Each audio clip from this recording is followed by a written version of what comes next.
السلام علیکم ورحمۃ اللہ وبرکاتہ۔ امید کرتے ہیں آپ سب ایمان اور صحت کی بہترین حالت میں ہوں گے انشاءاللہ تعالی۔ آج کا جو ہمارا ٹاپک ہے وہ ہے مخارج مقدرہ میں سے جوف دہن کا۔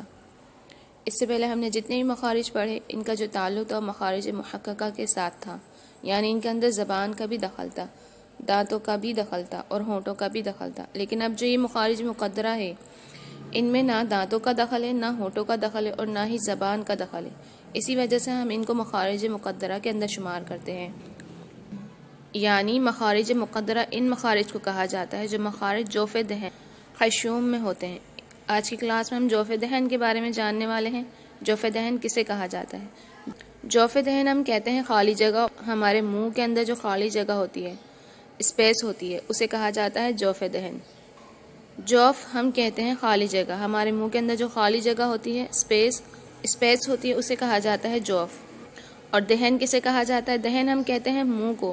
اب جب ہم اس کو ملائیں گے تو کیا بنے گا؟ منہ کے اندر کی خالی جگہ۔ تو اس جوف دہن سے جو ہے 3 حروف ادا ہوتے ہیں، اور وہ 3 حروف کون سے ہیں؟ حرف مدہ کے 3 حروف ہیں۔ کون کون سے؟ الف مدہ، واو مدہ، یا مدہ۔ اب ان تین حروف کو آپ کیسے پہچانیں گے قرآن پاک کے اندر؟ تو یاد رکھیے، الف سے پہلے اگر کسی حرف کے اوپر زبر ہو تو اس الف کو الف مدہ کہا جاتا ہے۔ واو ساکن سے پہلے اگر پیش ہو، واو ساکن یعنی واو کے اوپر سکون ہو، جزم ہو، اس سے پہلے اگر پیش ہو اسے واو ساکن کہا جاتا ہے۔ جس واو کے اوپر سکون ہو، جزم ہو، اگر واو ساکن سے پہلے پیش یا کسی حرف کے اوپر پیش آ جائے کسی حرف کے اوپر تو اس واو کو واو مدہ کہا جائے گا۔ یاد رکھیے، اگر واو ساکن سے پہلے زبر ہو تو اس کو واو مدہ نہیں کہا جائے گا، اس کو واو لین کہا جائے گا۔ اس کا آپ نے خیال رکھنا ہے۔ تو واو ساکن سے پہلے جب پیش ہو کسی حرف کے اوپر تو وہ واو کو واو مدہ کہا جائے گا، اور یا ساکن سے پہلے اگر کسی حرف کے نیچے زیر ہو تو اس یا کو یا مدہ کہا جائے گا۔ تو یہ ان کی پہچان ہے۔ تو اب دیکھ لیتے ہیں الف مدہ کی ادائیگی۔ جیسے میں آپ کو قرآن پاک کے اندر اگزامپل دوں، یہ لفظ آپ قرآن پاک کے اندر اکثر پڑھتے ہوں گے، قول۔ کیسے لکھا جاتا ہے؟ قول۔ اب دیکھیے ہم پڑھتے ہیں نا، قول۔ قول میں کیا ہے؟ قاف کے اوپر زبر ہے، اس کے بعد الف ہے۔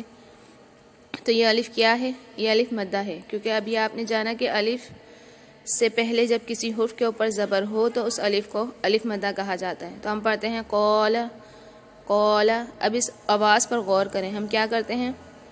قول۔ تو یہ جو الف مدہ کی آواز آ رہی ہے نا، یہ منہ کے اندر خالی جگہ سے آ رہی ہے، یعنی جسے ہم جوف دہن کہتے ہیں۔ تو معلوم ہوا کہ الف مدہ جو ہے وہ جوف دہن سے ادا ہونے والا حرف ہے۔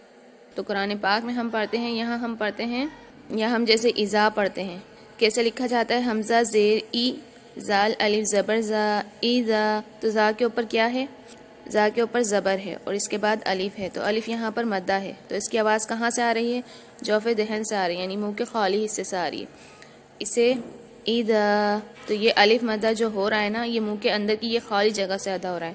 اس کے اندر زبان کا تعلق نہیں ہے، دانتوں کا تعلق نہیں ہے، ہونٹوں کا تعلق نہیں ہے، تو منہ کے اندر کی خالی جگہ سے یہ ادا ہوتا ہے۔ یا آپ سورہ فاتحہ میں پڑھتے ہوں گے، اس میں کیا ہے؟ الحمدللہ رب العالمین۔ تو عالمین جب ہم پڑھتے ہیں تو اس کے اندر بھی الف مدہ کرتے ہیں، تو وہاں پر بھی الف مدہ ہے۔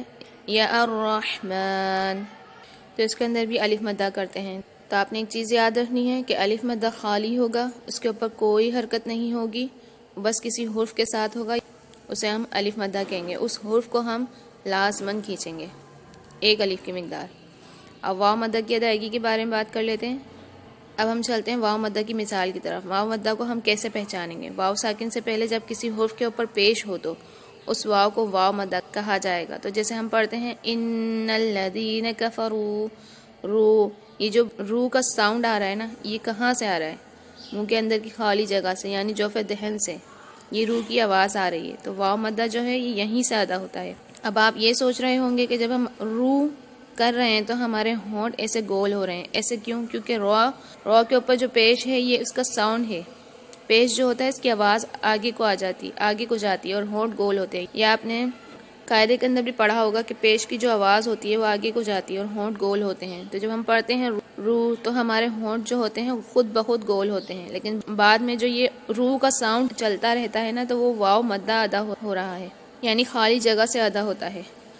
جیسے آگے دیکھیں مالک یوم الدین، تو یوم الدین میں جو یہاں پہ ہو رہا ہے یہ بھی جوف دہن سے ادا ہو رہا ہے۔ اب ہم چلتے ہیں یا مدہ کی مثال کی طرف۔ یا مدہ کسے کہا جاتا ہے؟ یا ساکن سے پہلے اگر کسی حرف کے نیچے زیر ہو، کسرہ ہو، اس یا کو یا مدہ کہا جاتا ہے۔ جیسے ہمیں قرآن پاک کے اندر مثال لے لیتے ہیں، سورہ فاتحہ کے اندر الحمدللہ رب العالمین، یہ جو ہم نے مین کہا، یا ساکن سے پہلے میم کے نیچے زیر ہے تو ہم نے یہاں پر پڑھا مین، تو یہ جو ای کا ساؤنڈ آیا ہے نا، آیا یہ کہاں سے آیا؟ منہ کے اندر کی خالی جگہ سے، جوف دہن سے۔ پھر جب ہم آگے پڑھتے ہیں الرحمن الرحیم، یہاں پر بھی حیم، یا ساکن سے پہلے ہا کے نیچے زیر ہے تو ہم نے یہاں پر پڑھا حیم، تو یہ جو الف یا ای کا ساؤنڈ آ رہا ہے یہ جوف دہن سے آ رہا ہے، ٹھیک ہے نا۔ تو ہم آگے پڑھیں گے لإیلاف قریش، یہاں پر بھی ہم ایلاف، ساکن سے پہلے الف کے نیچے زیر ہے تو ہم نے یہاں پر پڑھا ایلافی، تو یہ جو ای کا ساؤنڈ آ رہا ہے یہ جوف دہن سے آ رہا ہے، ٹھیک ہے نا۔ پھر آگے ہم پڑھتے ہیں مالک یوم الدین کا ساؤنڈ آ رہا ہے جوف دہن سے، یا ساکن سے پہلے دال کے نیچے زیر ہے تو ہم نے پڑھا دین۔ تو معلوم ہوا کہ الف مدہ، واو مدہ اور یا مدہ جو ہے یہ جوف دہن سے ادا ہونے والے حروف ہیں، ان کا آپ نے خاص خیال رکھنا ہے، ان میں آپ نے غلطی بالکل نہیں کرنی۔ اگر کوئی غیر مدہ ہوگا تو ان کا جو تعلق ہوگا وہ مخرج محققہ کے اندر ہوگا، مخارج مقدرہ کے اندر نہیں ہوگا۔ اور ایک بات یہاں پر آپ نوٹ کر لیجئے، الف مدہ، واو مدہ، یا مدہ جو ہے ان کو ہم مدہ کیوں کہتے ہیں؟ کیونکہ ان کے اندر مدہ کا سبب پایا جاتا ہے، ٹھیک ہے نا۔ کیونکہ جو کوئی بھی مدات قرآن پاک کے اندر ہیں ان کا جو تعلق ہوتا ہے وہ الف مدہ، واو مدہ اور یا مدہ کے ساتھ ہی ہوتا ہے۔ جیسے آپ دیکھیں گے سورہ نصر کے اندر اذا جاء نصر اللہ والفتح، اس میں کیا ہے؟ اذا جاء، جاء کو ہم کیسے کھینچتے ہیں؟ جاء، تو الف میں کیا ہے؟ مدہ ہے، پھر اس کے اوپر مد متصل ہے، تو مد متصل تبھی آیا جب وہاں پر حرف مدہ تھا، ٹھیک ہے۔ اور آگے پڑھتے ہیں انا اعطیناک الکوثر، تو انا میں کیا ہے؟ یہاں پر مد منفصل ہے۔ تو یہ جو چیزیں ہیں چیزیں آپ نے یاد رکھنی۔ میں امید کرتی ہوں آپ سب کو الف مدہ، واو مدہ اور یا مدہ کے بارے میں اچھے سے سمجھ میں آ گیا ہوگا، اور جو آپ کے مائنڈ میں کویشچن ہو وہ آپ کمنٹ باکس میں کر سکتے ہیں۔ وآخر دعوانا الحمدللہ رب العالمین۔ السلام علیکم ورحمۃ اللہ وبرکاتہ۔